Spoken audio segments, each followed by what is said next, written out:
Hello, I am Tawana Lorraine. I am an author, speaker, coach, entrepreneur, mogul. I'm a mom, and I am rocking today with Grandosia TV.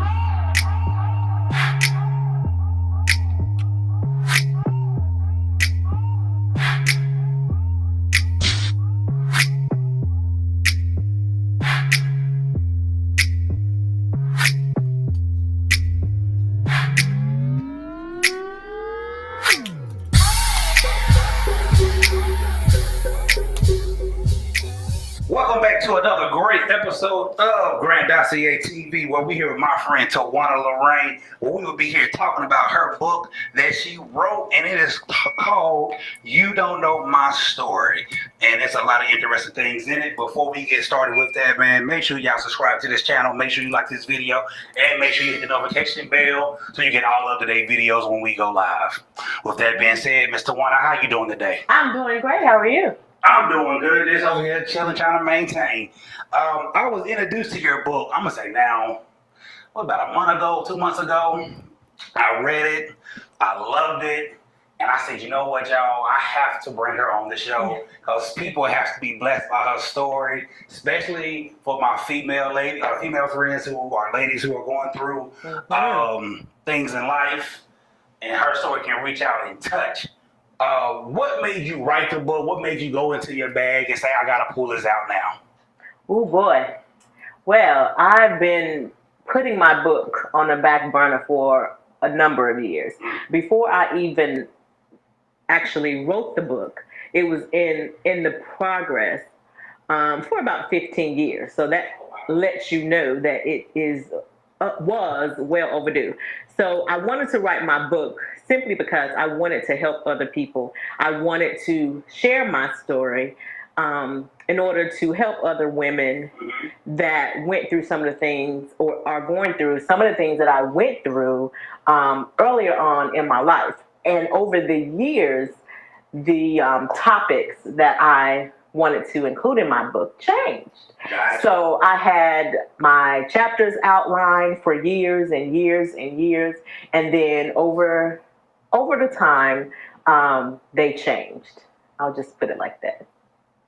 And I will tell everybody who know you and who may think they know what the book is about. It's not a tell-all book, what you may think. It's more of things that shaped her to the woman she is today. I'll say it that way. But it is a story. I mean, I think you picked the right title for it. You Don't Know My Story, because, man, this story is crazy. Especially, we're going to get to it, y'all, but chapter 4 is the best chapter of the whole book. You have to buy it. Before we get into the story, because I don't want people to miss this, where can they find your book at now? Is it in stores? Is it on the internet? Where can they find it at? It is actually on my website, TawanaLorraine.com, TJUANALORRAINE. I always say my name. TawanaLorraine.com. It is available in paperback as well as ebook, and it is soon to be on Amazon as well. I have a couple other things that are coming along, so they all will be on Amazon real soon. So everybody make sure you go out there and buy this book. It's affordable, trust me. I mean, books are affordable anyway, but this is affordable. We're going to highlight it for y'all. We're going to basically start off the way you started off in the book. And you talk about your greatest hero, or AKA hero, which is your mom. Absolutely. Describe to me why she was your hero. Oh, man. My mom was the strongest woman that I've ever known. She was my hero, and I named her my Shiro because she was a single mom of 3 kids. When I was young, my mom worked 3 jobs to feed her children and to provide for us. She always taught us how to do, when to do, where to do. She taught us how to be the people we are today. She could clean a house like nobody's business. She was a wonderful woman, and she treated everybody that way. She didn't take any nonsense from her kids, so that made us who we are today. And she taught us how to go after what's ours. My mom was a introvert, but you couldn't tell it by the strength that she held. And she fought many battles in her life. She went through some things. She had her own story. So to be able to witness that story and to see her come through everything that she went through, it made me love her, appreciate her, and honor her even more, because she is that Shiro to me. And with her being your Shiro, she battled some things more than once. Watching her go through that, watching your siblings watch her go through that. I know you're the middle child, but how did that make you feel? Because it seems like in the book anyways, you pretty much had it together for the oldest one and for the youngest one as well. Well, being the middle child, I had to be the strong child. My brother is the oldest. He's the only boy, so you know how that goes. He was spoiled. My sister is the baby, and she is the girl, and she's my mama's twin, so she was spoiled. I'm not going to say I wasn't spoiled, but I was more independent, more, I would say, a loner. So I didn't want, I didn't want anybody's help or anything like that. But for some reason, and it's only, I can't explain it other than it being God, I was always stronger than everybody else. Everybody else came to me, so I had no choice but to be stronger. And it was just built in me for the things that she went through and the things that I watched her go through. And a lot of times she would say, get it together. And she would get on to you, and you had to straighten up. So she instilled in me on how to be strong. That's almost a blessing and a curse. So she made me who I was, or who I am, and that allowed me to be there and be who I was for her. Gotcha. And we're not going to talk too much about chapter 1 because it's dedicated to your mom, and that is a great overview of it. But she did say something to you. And in the book, I know you said you had to walk away because you had to shed a tear, but the words that she said to you was, and I was wondering how did this make you feel, because my mom is here. And if I ever heard these words, it'd be kind of tough, but she said, I don't want to do this anymore. I can't take the way this stuff makes me feel. So when you heard that, you're not going to say that she was giving up, but in a nutshell, it was like you can tell that something was different now from the first 2 times she battled. How did that turn on you and make you feel for that? I can say that it absolutely gutted me, like really, because the first 2 times my mom battled breast cancer, she was independent. She didn't want anyone to do anything for her. She drove herself to all of her appointments. She didn't want us in the appointments with her. She went about her life. She continued doing things in her life and for her family as if she wasn't battling something herself. She was diagnosed the very first time at age 50, and it was a stinger, but because she had handled the first 2 times so great in my eyes, I just knew that this was going to be the same thing again. And if anyone has ever experienced cancer in any kind of way, they know that cancer can take a toll on your body, take a toll on your strength, your family, and everything. And she had continued to, take medicines, take chemo, take radiation, and it was exhausting for her. So this last time, we kind of took a more hands-on approach. We didn't allow her to drive. We went to all of her doctor's appointments with her, and she was not happy that we was making a fuss of her because she was like, I can take care of myself. I can do this. Even to her last days, my mama was still like, I got this. Okay.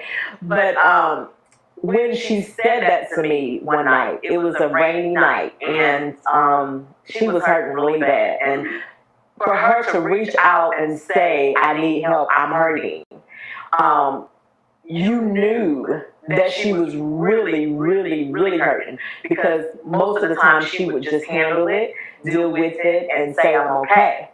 But I drove down, and I helped her out. I did some cleaning up, and we had some talks. And she sit down, and she had some tears in her eyes, and she was just in so much pain. And she said to me, "Baby, this is not living. Y'all just don't understand what this is doing to me." She said, because I think at this time she was on her third different type of chemo, and it just wasn't helping. And every time she had chemo, she would just get sicker and sicker. And she said, "This is not living. I don't want to do this anymore." And she said this to say, "I'm not taking radiation no more. I'm not taking chemo anymore. I am in God's hands." And she said that to me that night, and I cried like a baby. I cried like a baby because I had never seen my mom like that. I had a 45-minute drive home, and I cried all the way. When I got home, my face was swollen, my eyes was red, and I just bawled even more. Like, I yelled and screamed and cried myself to sleep. You had a why Jesus moment? Oh, did I?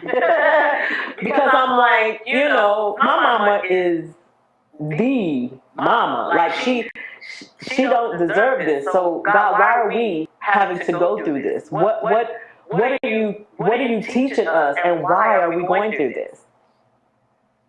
And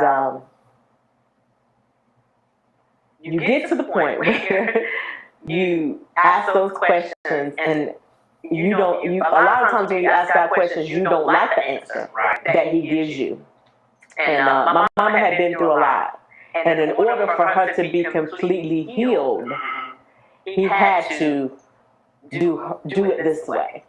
And she was an example for a lot of people, because she ministered to a lot of women and a lot of people at the doctor's offices, even the employees at the doctor's offices. My mama went to the same doctor's office for 18 years. So she was like their auntie.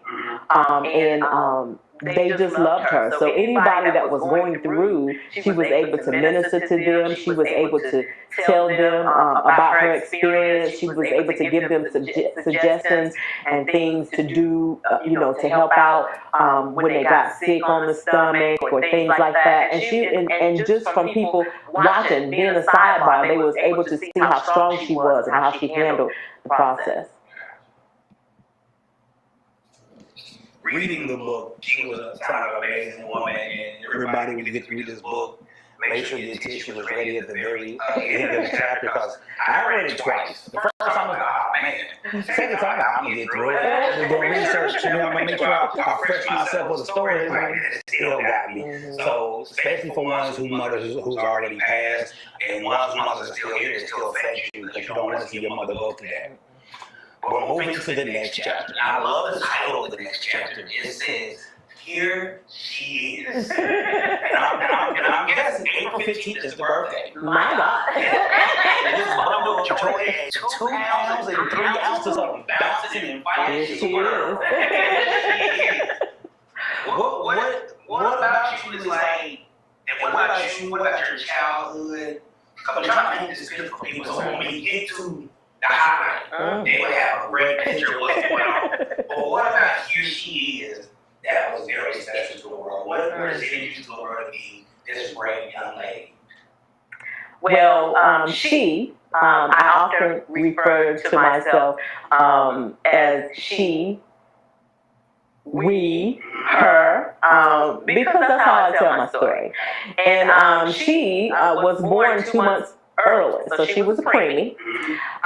2 pounds, very small. I lived the first month of my life in an incubator. Needles in my head, on a breathing tube, and cradling my mom's finger until I was able to go home. So I've been fighting for my life.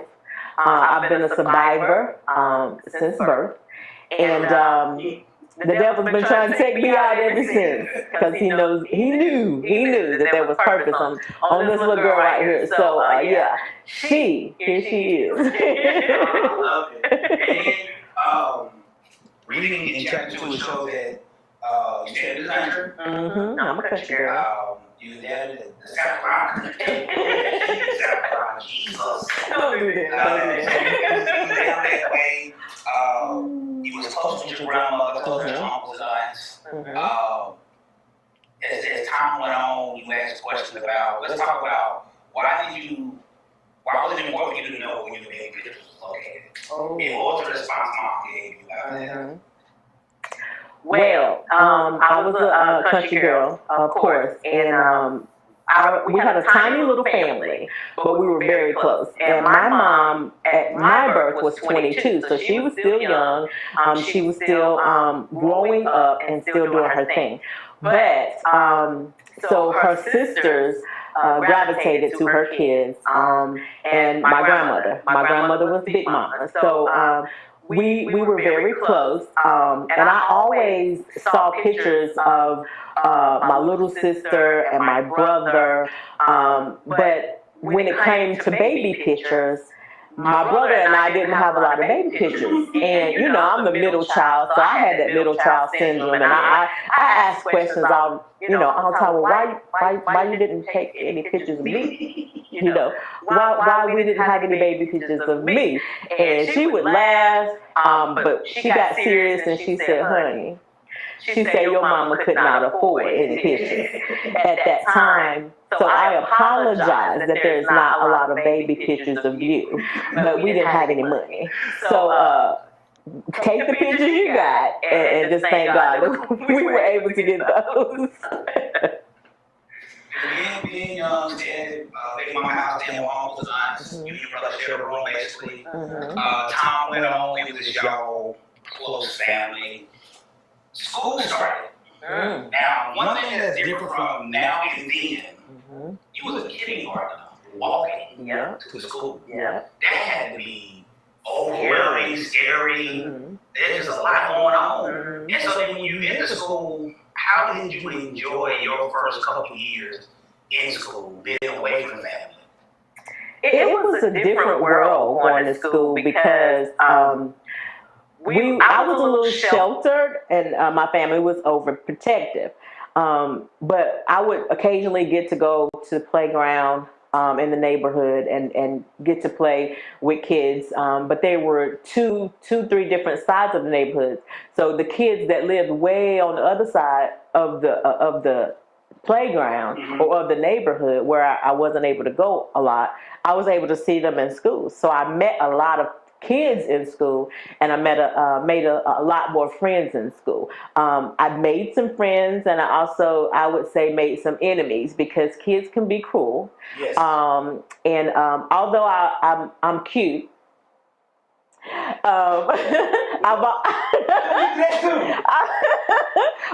I'm cute, I've always been a thick little girl. So kids were kind of mean, and I went through my period of bullying earlier on.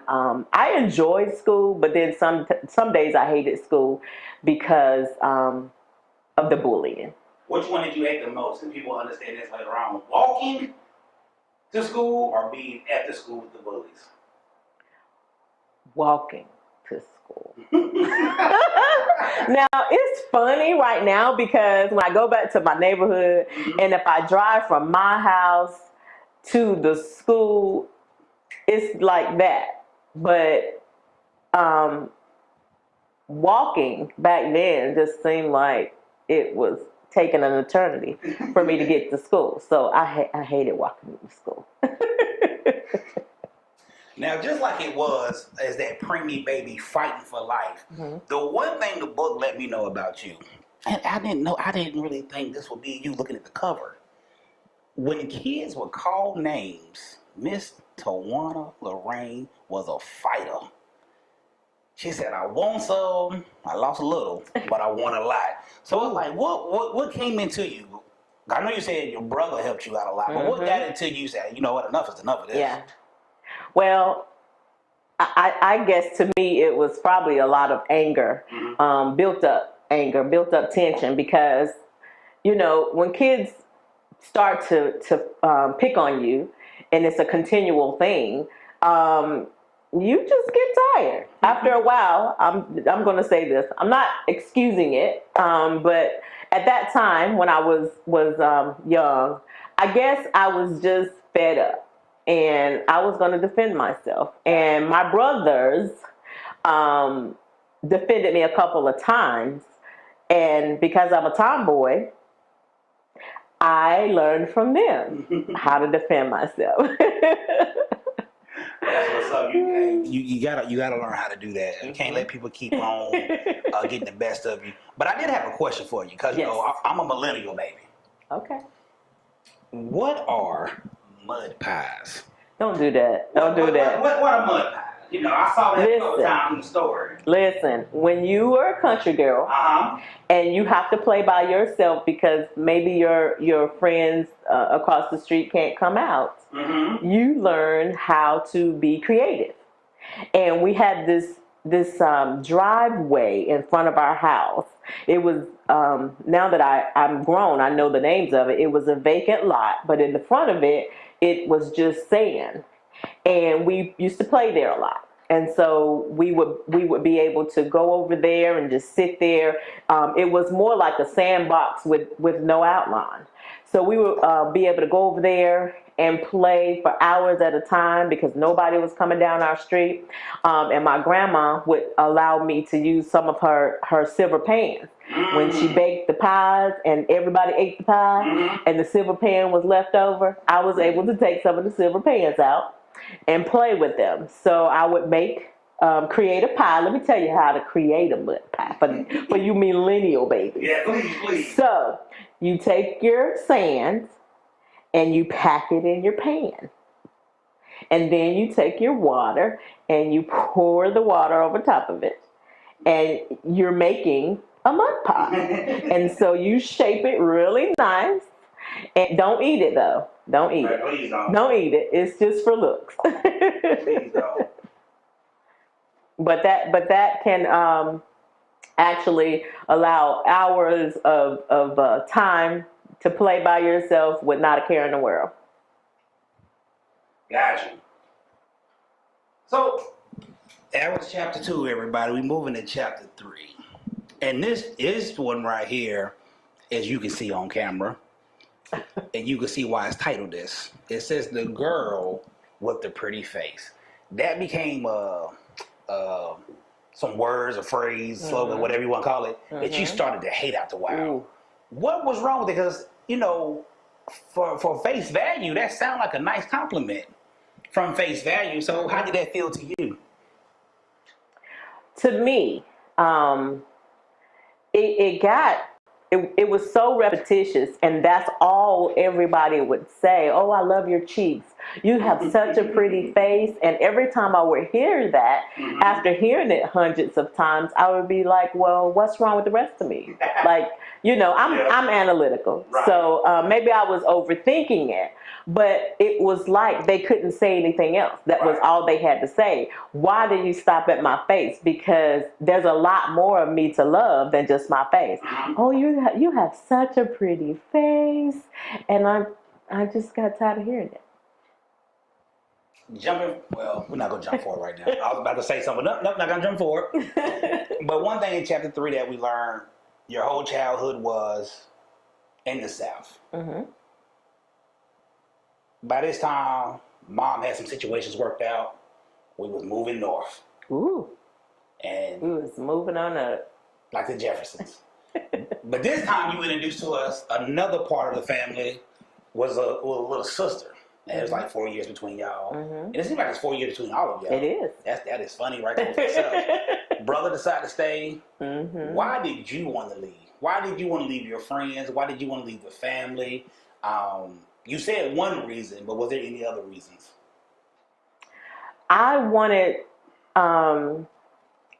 more time with my mom, because we were living with my granny, which I'm not sure why I keep saying granny, because she was Big Mama. Mm-hmm. So we was living with Big Mama, and my mom was off and on. She had my sister, who was 4 years younger than me, and her father was from Charlotte. So sometimes my mom would be in Charlotte. She stayed in Charlotte for a while, and that left me and my brother in South Carolina. So then when my mom came back, I started to grow closer and closer to my mom. So when she said, okay, I'm moving to North Carolina, do you want to stay with Big Mama, or do you want to go with me? And I was like, my little sister getting all your time. You're not going to leave me here. So I wanted to go with my mom. So you didn't want to leave me by myself? No. I feel you. I'm going with you. We all escaping together. That's right. So another thing that you introduced to us as well, in the chapter 3, you in school, be like around 4th grade. This is time people start having their first crush. Oh. You know, you talk to them on a recess and recess. You know, how was that working out for you? Because now you're getting some attention shown your way. Or was you? Yeah. So I started to develop friendships and crushes and things of that nature. And you start to look at the opposite sex a little more, and you went from, ooh, I can't stand them, to, he cute.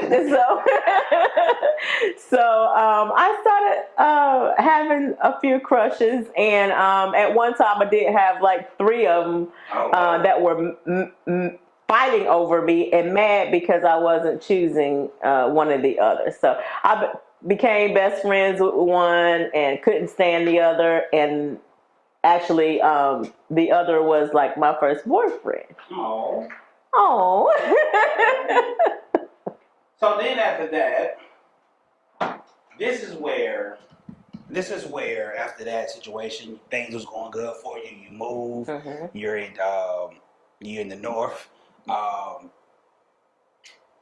School is going good, crushes and stuff like that. But in my mind, you had trauma with being picked on, but that's his school. In my mind, for you, it could be different. Right. But where I recognize the first trauma for you, and I'm going to let you paint the rest of the story. You was at home with your grandma and your aunt. She was on crutches. Mm-hmm. Your brother was in the room.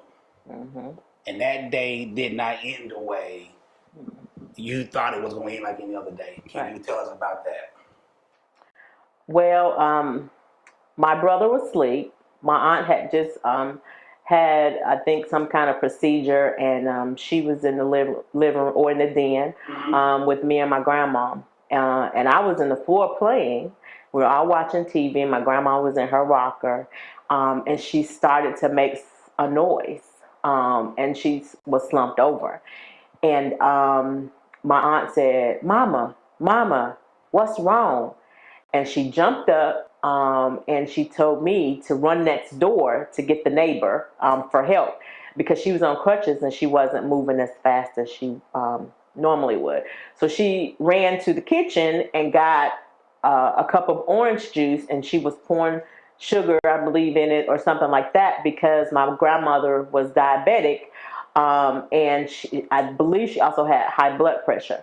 But my aunt thought she was having a sugar attack. I believe that's how they say it. Mm-hmm. And so I ran out the back door, down the hill, across my neighbor's yard, and I yelled and yelled for him to come, and he ran out, and we ran back up the hill, and he got there. And by that time, my aunt was pouring the liquid underneath my grandma's tongue, and she kept hitting her on the back and shaking her arm. And my neighbor began to help her out, and I'm just standing there looking because I have no idea what's going on. All I know is my grandma seems lifeless, and they're trying to help. My aunt is yelling and crying, and So it gets to the point, one point where my grandma starts to shake a little bit. And we've already called 911 and the ambulance has shown up. But by this time, she had stopped shaking. And my neighbor told me to go in the room with my brother. And by this time, my brother hears all the commotion and he's waking up. And so we went in there. And when me and my brother came back out, there was a white sheet over my grandmother. So my grandmother ended up having a heart attack and a stroke right there in her rocker, right in front of me. Was she normally sick besides the diabetes, or No. it was this time Jesus said, "Come on home"?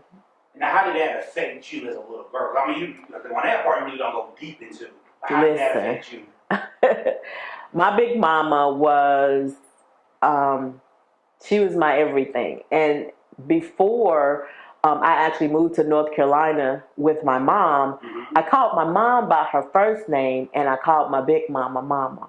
So that lets you know how close I was to her. And I kind of went into blank mode when she passed away. I was just in this zone. At her funeral, I almost turned the casket over and they had to take me out because this was my first experience with death. Like, I had never lost someone that close to me. So I'm just like, I don't like this, what's going on. And I did not want to lose my grandma. I wanted to know why she was laying in that casket and why she couldn't come back home with me. Gotcha. That had to be a tough situation because me losing my grandmother, me spending time at her house. I lived with her for a while when I was going to high school. So for her to be gone, now granted she was older, so it eased it a little bit because she was older, but I still had them feelings. So I do understand what you're saying. Before we get to trauma number 2, that I say is trauma number 2, you don't talk much about your father. But you do got a chapter dedicated to it in chapter 5. So you have to buy the book. We're not going to go to chapter 5, people. You got to buy the book. But you do talk about your uncle in the beginning. How important was he to you? How hard was it leaving, even though in the story it helps out in the end? But how hard was it leaving him, coming to North Carolina? My uncle was literally my third everything. He was, I call him this man that, like, they don't make him like him anymore. Like, he married my aunt, but he seemed like he was more of my uncle than she was. Like, I mean, if you were on the outside looking in, you would think she was the married one and he was part of the family. Because he had me and my brother spoiled. He had my mom spoiled. He had my grandma spoiled. He had everybody spoiled. He was just that kind of man. He had the whole neighborhood spoiled, really. But he was a genuine man. And to bring it like home, when my brother was born and when I was born, my uncle brought us home from the hospital. We didn't go home with my mom. We went home with my uncle. Oh, wow. And that's just the man he was. He raised us. He helped my mom raise us because she was considered like his little sister. Like, she was 18 when my brother was born. So she was still, he was older than her and she was still growing up. So him and my aunt helped my mom to raise her first 2 kids. So he was everything. He was really my dad in the beginning. Most people thought that him and my aunt were my parents until, they got to know me or whatever. And I didn't have that type of relationship with my father when I was younger. I wasn't in his household and I didn't have that day-to-day relationship with him, but I had that day-to-day relationship with my uncle.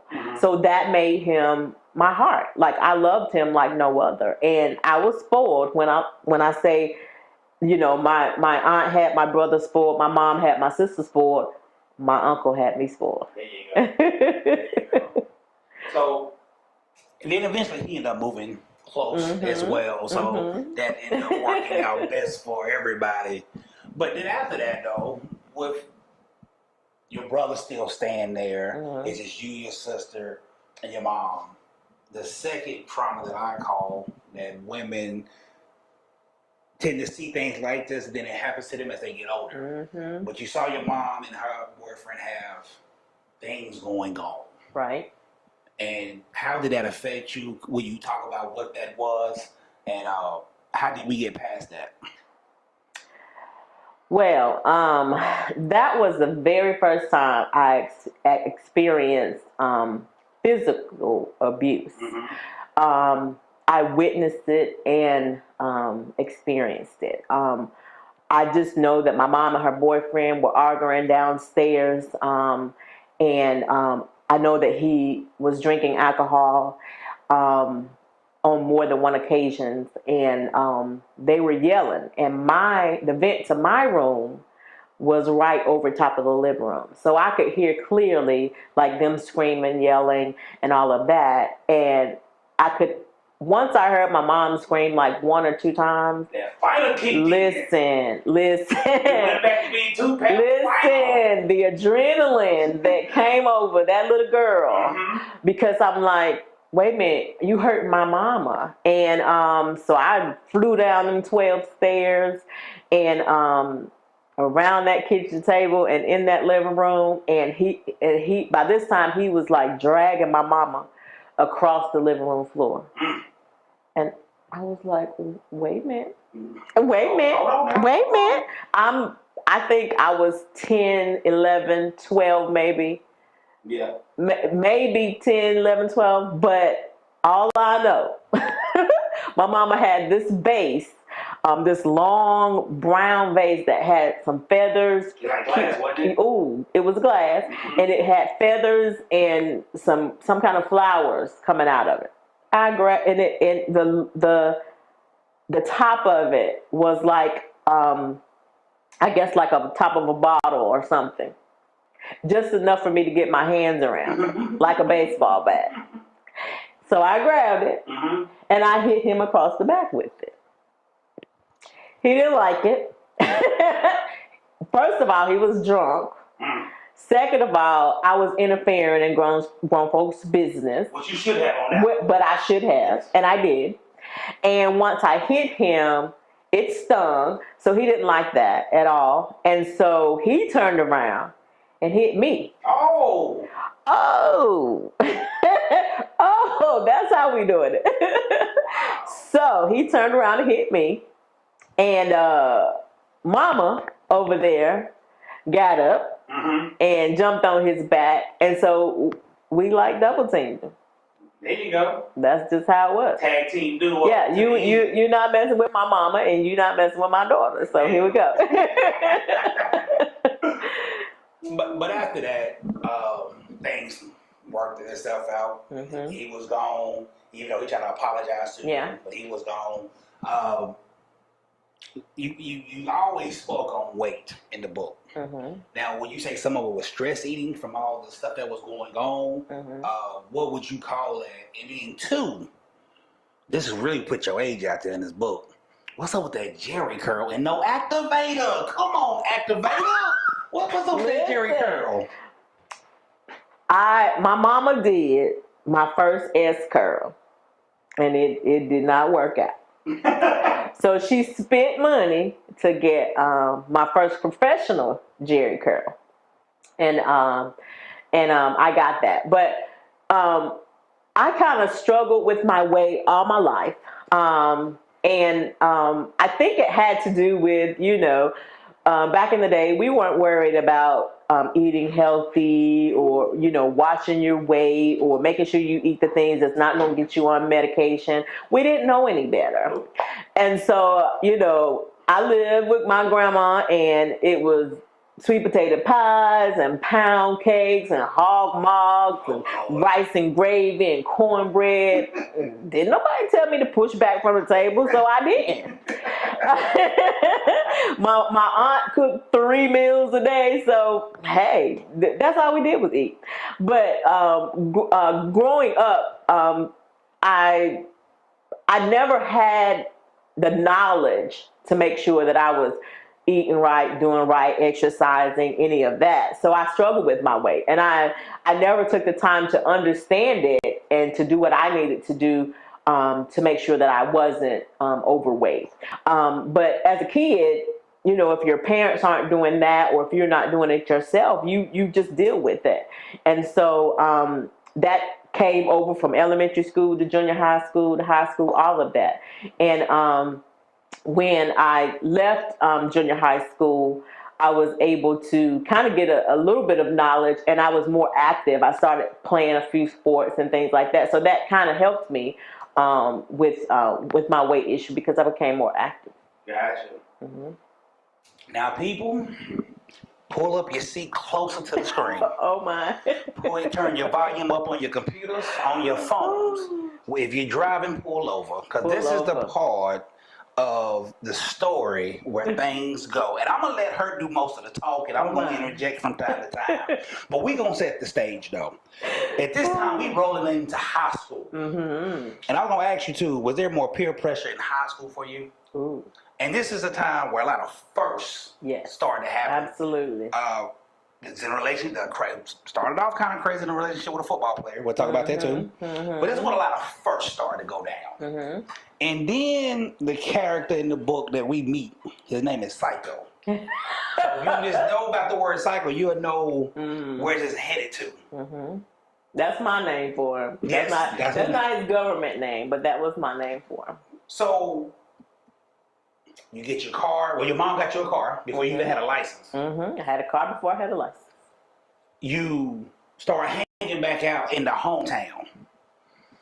Things started going. You said it was in troublesome things. You had a curfew at 1 o'clock. Mm-hmm. Had a car. You had some money. Ooh. So that means you just out here living my life, my best life. Now your cousins introduced you into a group of people. Uh-huh. He was just happened to be the one that you picked. Mm-hmm. What happened? What happened? Okay, here we go.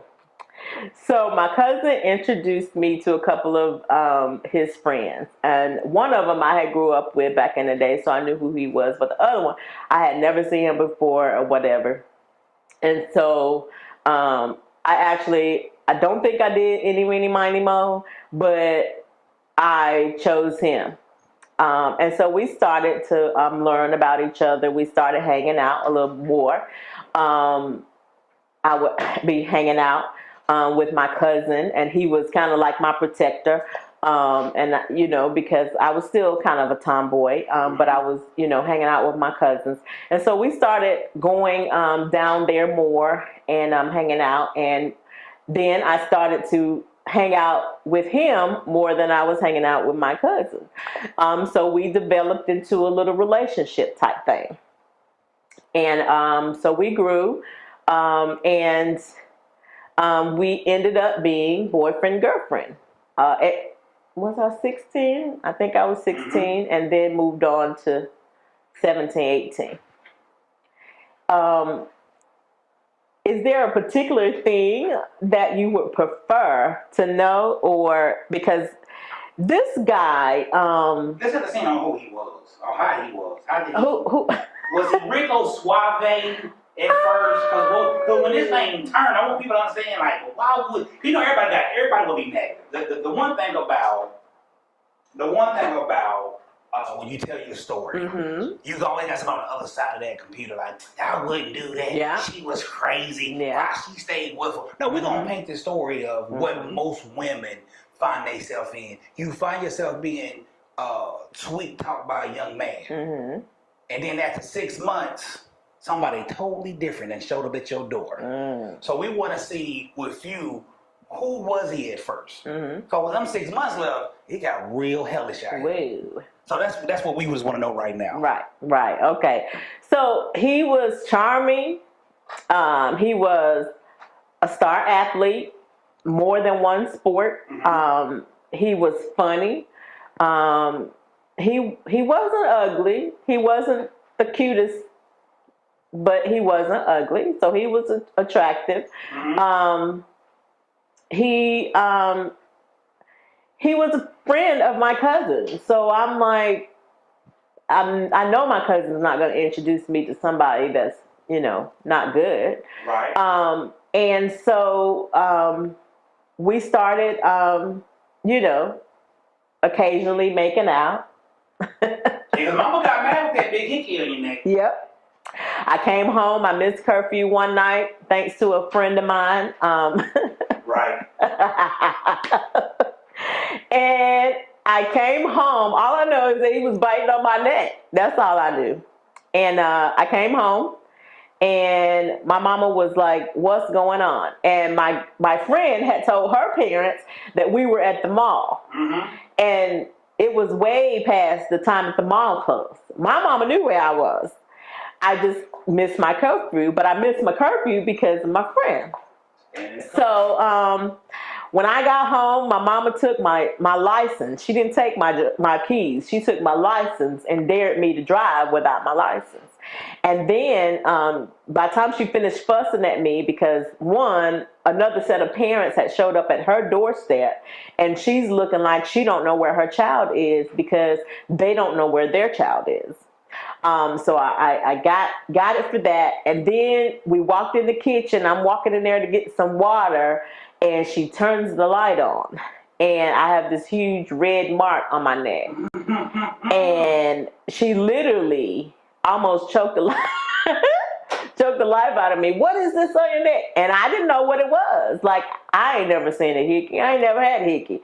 So once I went and looked at the mirror, I was like, "Oh my God," because it was huge. It was almost embarrassing. And so you being fair skinned. Oh, it was terrible. No, so I was grounded for like 2-3 weeks, and so after that, things got back to normal. He actually apologized to my mom for me not making curfew or whatever.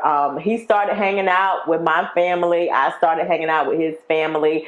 He was representing himself very well. And then about 6 months into the relationship, he started to change. He would be hanging out with other crowds. I would find him at other girls' houses. I would find numbers in his pocket. I would, just a whole bunch of different stuff. And when I would confront him about it, then he would get upset with me. And I, at that time, this is my second boyfriend, but my first real boyfriend, because I'm kind of age and I'm doing things that I shouldn't be doing, but I am. And so I'm trying to figure out who this person is. So you said you will find him with numbers in his pocket, other girls.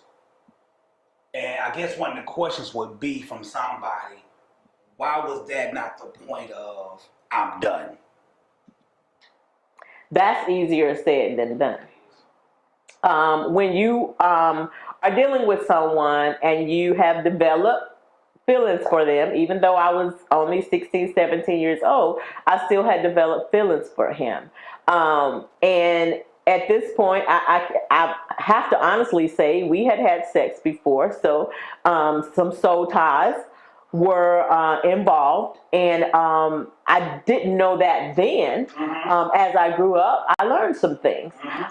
So I had feelings for him, and I just, with the way that I was then, the person that I was then, my confidence, my self-esteem, and me not loving me enough, I accepted the treatment, and I didn't walk away.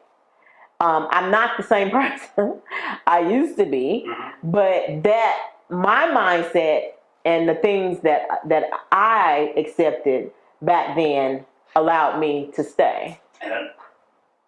And another trauma that came into play after that was when you confronted him. This is a big turning point in the story. This man took his hand and placed them on you in a way that you did not care for. Absolutely. And which is hitting you. Was it face? Where did he hit you at? Everywhere. Oh, it's multiple hits. Oh, yeah. Okay, I thought it was like one time he hit you, boom, and left you alone. Okay, so the first time was multiple. Oh, yeah. Anytime that I confronted him or anytime that I did something that he did not like, I got hit. Nobody knew about it in the beginning. And it was practically, if not an every weekend thing, it was an every other weekend thing. And I got to the point where I was like, wow. And sometimes it was a matter of just pulling me or yanking me or pushing me or, beating my hands or something like that. In the beginning, it wasn't an actual fist. But it might have been a slap or something like that. Didn't make it any better, but it gradually got to be more and heavier, I should say. Gotcha.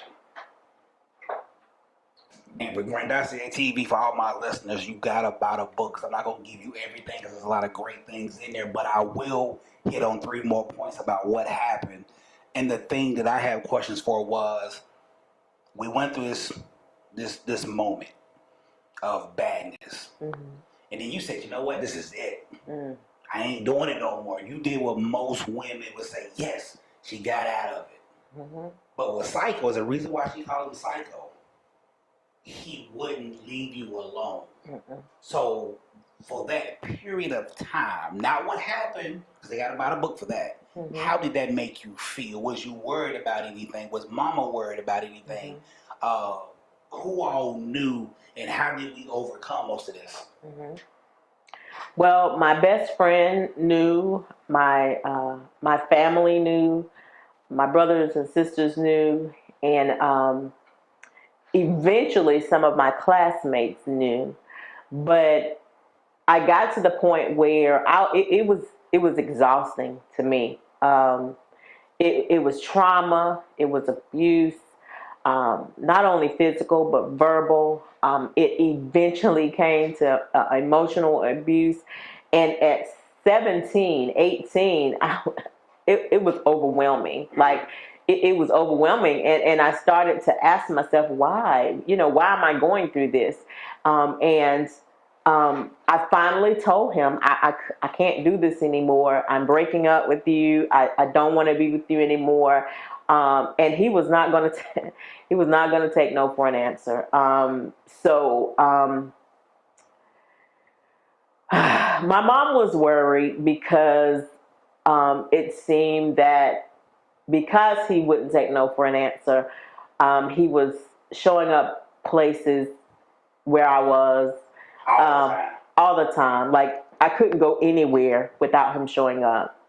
And I was a lot of those times afraid. I was afraid that he would maybe jump on me at the very place that we were. I was afraid that he was going to eventually hurt me to the point where I would lose my life.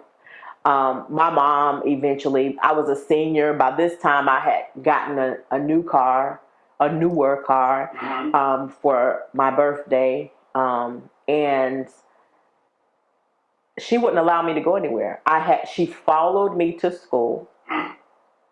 She watched me park and she watched me walk into the school. When I got out of school, I had to come immediately to her. She had her own convenience store, and so instead of letting me continue working at my job, she allowed me to work for her sometimes because she could keep an eye on me. So I couldn't go anywhere. I couldn't hang out with my friends. I wasn't allowed to go anywhere without my mom, simply because I couldn't go anywhere without him showing up. And so my mom was afraid for my life because she had experienced abuse before. She knew these signs, and she just didn't want anything to happen to her daughter. And so it was very traumatizing because you as a teenager, you don't feel it's fair that you have to go through this, especially from someone who says that they love you. But it didn't end. It never stopped. It continued. It increased. in a matter of the severity of it, and it was very damaging to me as a young woman. And to all my listeners, I do want to take time, because I always want to do this. I want to read this one part out of the book, and hopefully I do it justice the way she wrote it, and I don't mess up on this, because I got a lot of highlight marks in here. So my eyes are just kind of like, oh, God, what is this? But I do want to ask you a question that he said to you, one of the last things he said to you after this happened. You said the more he talked, the more you ignored him, the more you zoned out, the more he hit you. Mm-hmm. I got to the point I was sick to my stomach, and my entire body was on fire.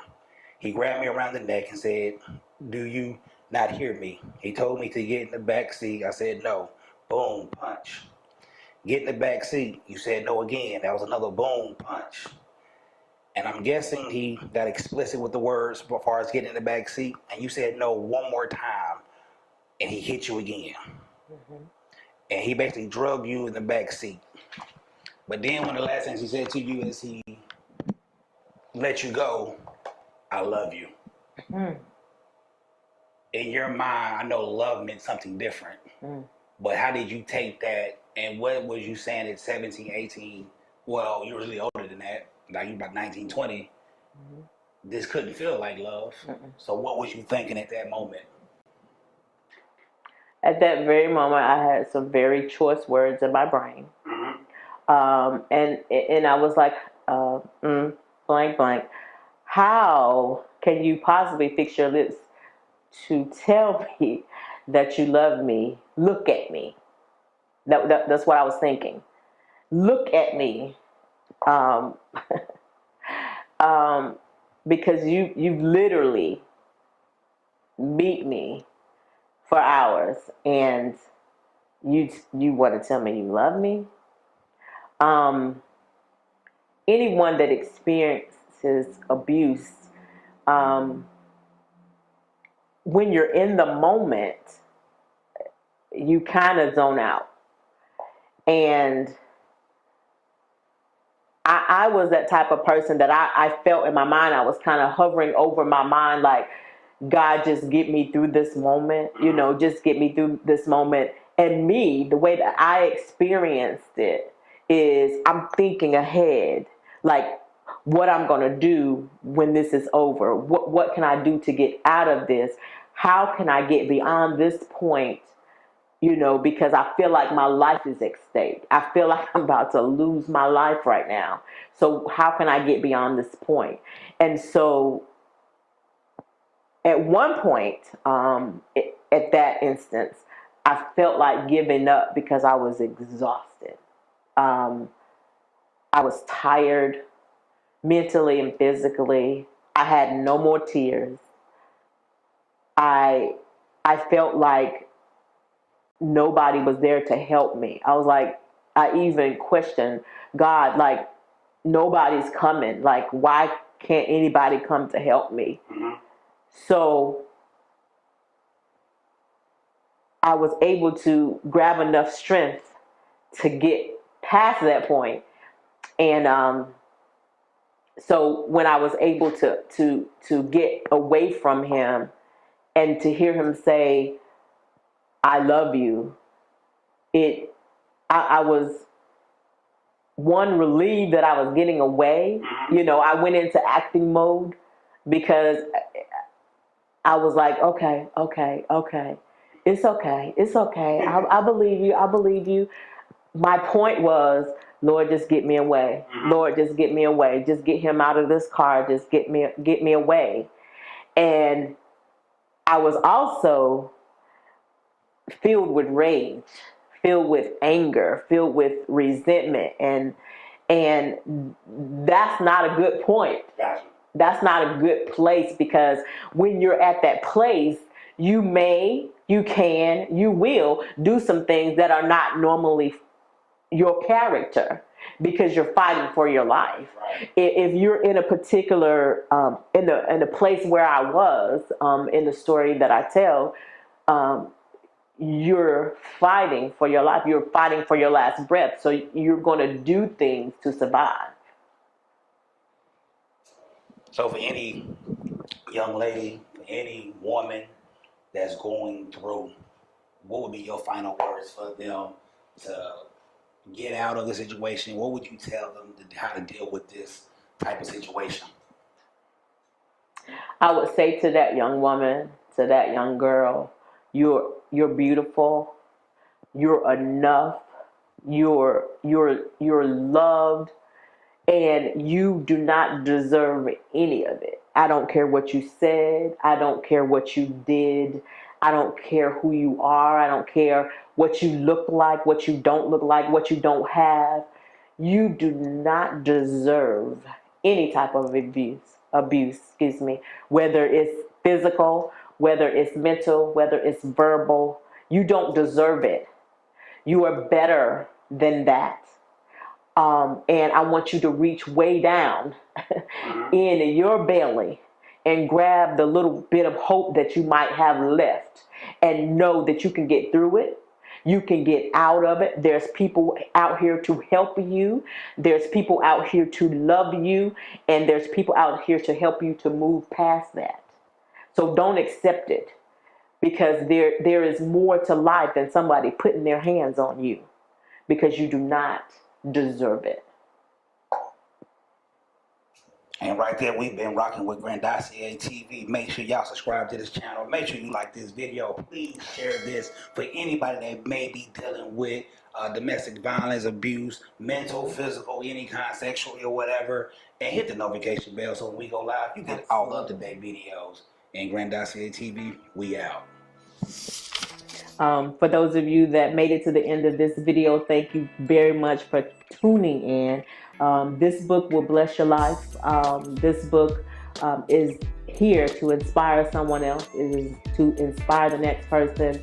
And it just gives you a little piece of my story. You don't know my story, but my story does continue.